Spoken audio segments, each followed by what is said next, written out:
ધોરણ 1 વિષય computer chapter 7મું એનું સ્વાધ્યાય જોઈએ.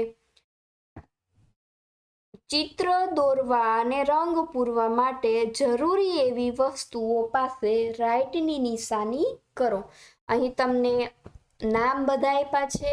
તમારે ચિત્ર દોરવાનું અને રંગ પૂરવા માટે જેટલી વસ્તુની જરૂર પડતી હોય એટલી વસ્તુની સામે તમારે રાઈટની નિશાની. પહેલા કાગળની જરૂર પડે, લખોટીની જરૂર ન પડે એટલે એમાં નિશાની નથી કરવાની.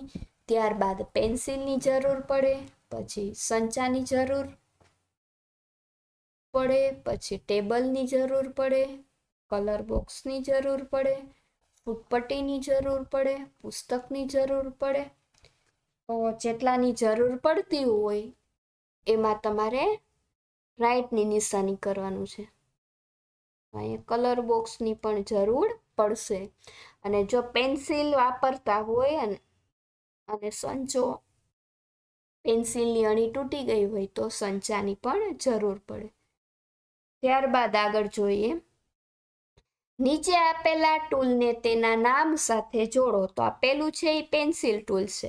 તો અહીંયા ક્યાંય પેન્સિલનું ચિત્ર આપેલું હોય તો એની સાથે જોડી દેવાનું. તો બીજા નંબરનું ચિત્ર. બીજું છે ઇરેઝર. ઇરેઝર એટલે આ ઇરેઝર છે. ત્યારબાદ ટેક્સ્ટ ટૂલ એટલે એ.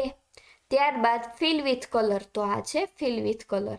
ત્યારબાદ સાચા વિકલ્પ પાસે રાઈટની નિશાની કરો. પેલું ખાલી જગ્યા એ સરળ પ્રોગ્રામ છે જે દોરવામાં અને રંગ પૂરવામાં મદદરૂપ બને છે. જવાબ આવે છે પેઇન્ટ. બીજું ખાલી જગ્યા દ્વારા તમે કલર પસંદ કરી શકો છો. જવાબ આવે છે કલર બોક્સ. ત્રીજું ખાલી જગ્યા તમને રેખાઓ લાઈન દોરવા માટે મંજૂરી આપે છે. જવાબ આવશે પેન્સિલ. ત્યારબાદ કોમ્પ્યુટરમાં બનાવેલ ચિત્રના ખોટા દોરાયેલા ભાગને ભૂંસવા માટે ખાલી જગ્યા મદદરૂપ બને છે. જવાબ આવે છે ઇરેઝર ટૂલ્સ. પાંચમું તમારા ચિત્રમાં રંગ પૂરવા માટેની મંજૂરી તમને ખાલી જગ્યા આપે છે. કોણ આપે છે? Fill with colour. તમારે કોમ્પ્યુટર લેબમાં આ ટાઈપનું પેઇન્ટની અંદર ચિત્ર દોરવાનું છે. તો અહીં આપણું ચેપ્ટર છે તે પૂરું થાય છે. Thank you.